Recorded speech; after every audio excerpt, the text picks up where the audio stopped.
Hello everyone, good afternoon. Welcome to my mini blog. And आज चाहिँ दिउँसोको खाजामा मैले बनाएको छु निङ्गुरे सागको पराठा। यो चाहिँ निङ्गुरे सागको पराठा बनाएको आज मैले। बस्न त मिठो आएको रहेछ। खाइ हेरौँ न है। यो चाहिँ दहीहरुसँग खाँदा मिठो हुँदो रहेछ हो।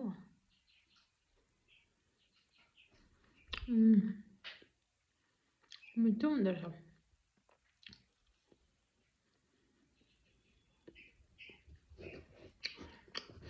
तातो चाहिँ भर्खर बनाएर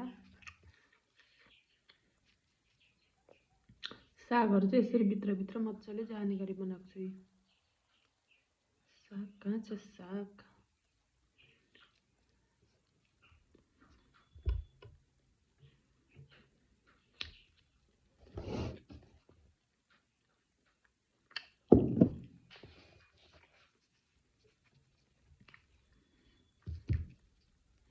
कस्तो दामी हुँदो रहेछ त।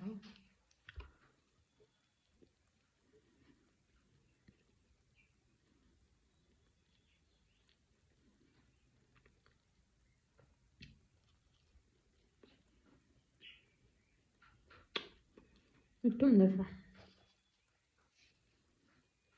सागहरु चाहिँ यहाँ भित्रै निङ्गुरे जङ्गलमा पाइन्छ नि निङ्गुरे साग,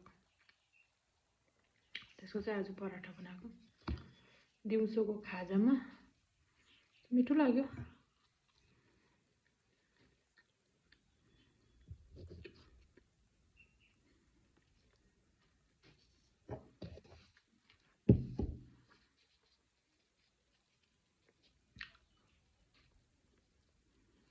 सागहरु चाहिँ यसरी निङ्गुरेको साग यहाँ पनि निस्किँदो रहेछ।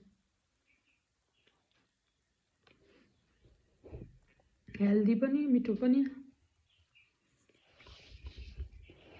तपाईहरु पनि बनाएर खानु होला। Thank you for watching my video.